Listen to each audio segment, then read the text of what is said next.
Hello all, welcome back. You may notice that I have a sort of funky setup going on here. I have Soph in the studio with me today, again, behind the camera. Yes, say hi, Soph. And today, we are bringing you more mayhem to celebrate the release of Dragonfire and Other Nonsense. Here's how it's gonna work. Bethany has sent me a list of 10 questions. I will take a bite of this potentially very spicy ramen. We have milk. Exhibit A. I was told that that is the best thing to have with spicy food, but I actually really hate milk, so we're gonna try and avoid this as much as possible. And then I'll try and answer the questions as best I can, and hopefully I will be able to prove that I know this series as well as I think I know it.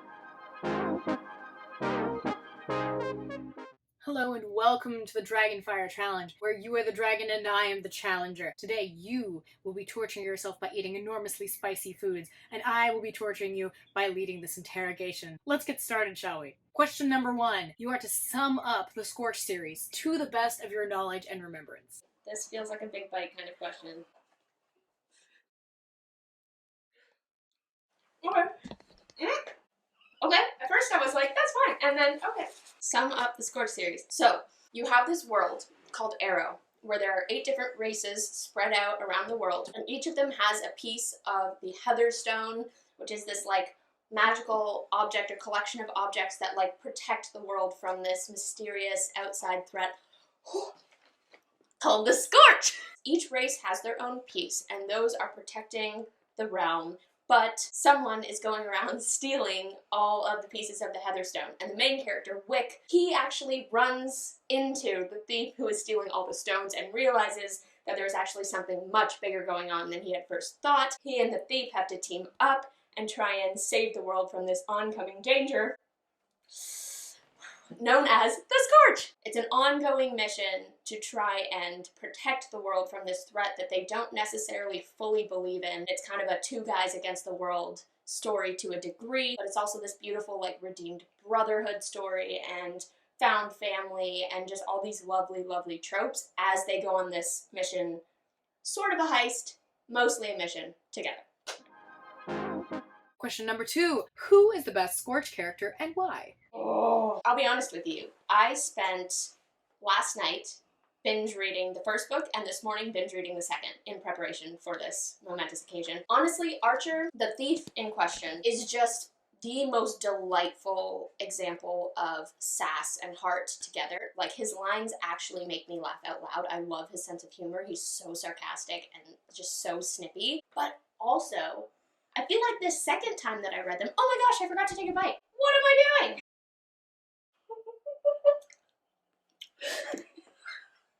Where was I? I actually found myself appreciating Wick more than I ever have because he is kind of like the voice of reason in the story. Not only that, like, I really related to him a lot and, like, his concerns made a lot of sense. He's actually just a genuinely all-around lovely person. After giving that diplomatic answer that I like both of them, there is a third option. My favorite character in all of the Scorch Trilogy is the unfillable bag. The unfillable bag was my favorite device in the whole series. Sums up the quirkiness of the series so well. I know that's sort of a cheat answer, Bethany, but I hope you'll give it to me. Question number 3. Did you have theories while reading? And if you did, were those theories fulfilled? What theories did I have while reading? I have a theory that some of the people that seem like they're really good and are on our side actually are not. Let me just take this massive bite before I finish that answer.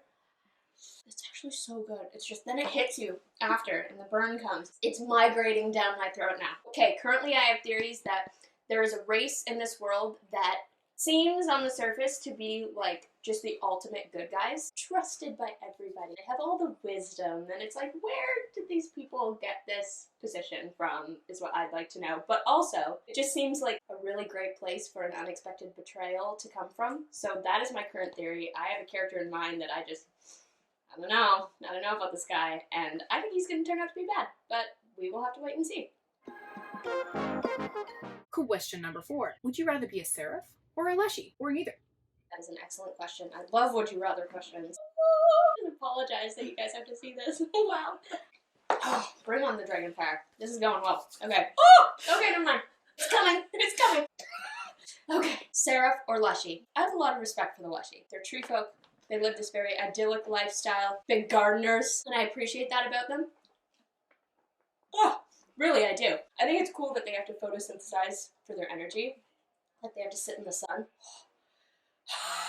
Oh my goodness. Are you okay? Yes, I am great. They have to sit in the sun, and I think that that was a really cool, like, world-building detail I found really fascinating. However, I don't know that I would love to have to, like, not have a face, for example, or have to telepathically communicate into people's heads because I literally have no mouth. That could be nice for some things, but I'm not really sure that I would want that to be my life. So, given the choice between that or being a creature with wings, I think the answer is just pretty obvious, and I'd have to say seraphs.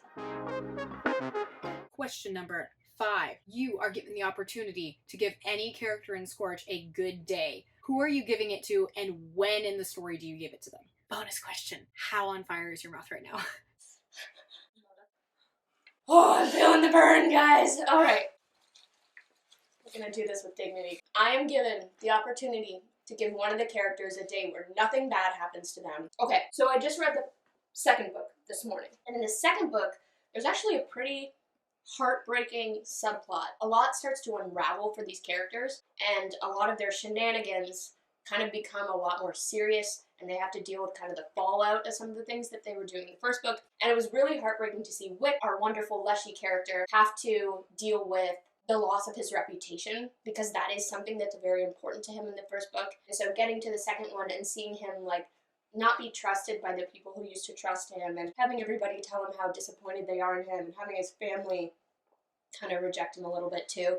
That was really heartbreaking because he takes it so hard. So I think I would say then I would give him just a perfect day where everything's great and he can eat a lot of delicious food, because now he has a mouth.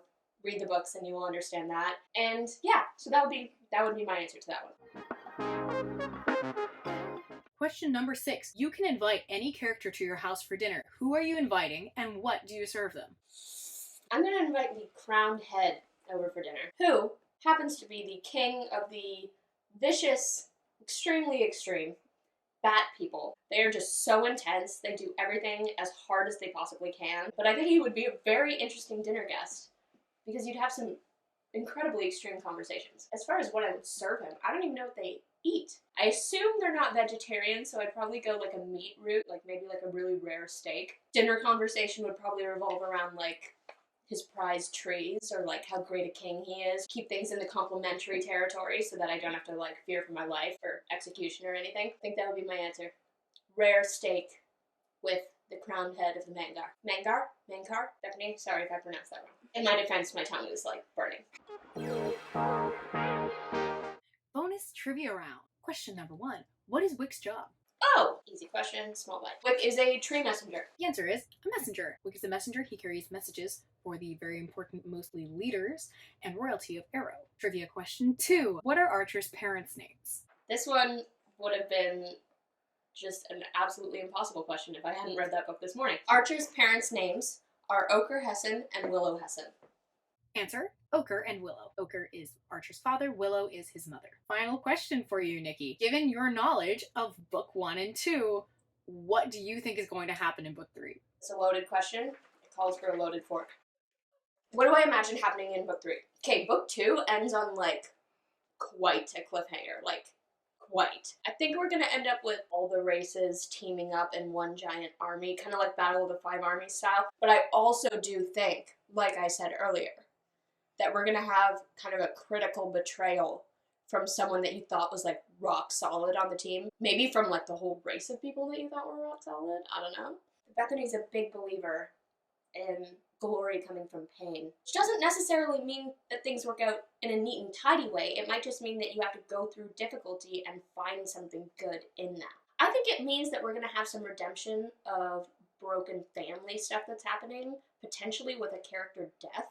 I have ideas, but I will not say them because I don't want to give anything away. And I think we're going to get some more transmigrification by the end of the book.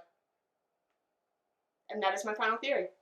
Thank you for watching the Dragonfire Challenge, where you are the dragon and I am the challenger. I have been your host. Nikki, how are you feeling and how do you think you did? Yes! I made it! I made it! With just some mild watering on one side of my face, and my tongue is burning, and my lips are also burning, kind of like on the inside, which is unusual. I don't know, how normal is that? I didn't even have to drink milk. That was secretly my entire goal. I do want to just give a huge shout out to Bethany again for all the work that she's put into this collab this month, for being willing to come on this channel and just share so much of her writing journey and so much of what came together to form this incredible series. And I just want to give a huge shout out to the book, Dragonfire and Other Nonsense. Having read the first 2 books again today and yesterday, it just spoke to my heart all over again. I felt like I was returning to the stories that first made me fall in love with story. It's just a series that I really believe in, and that I really hope I got the chance to like read out loud to a kid one day, honestly, because I think I would have loved that as a kid.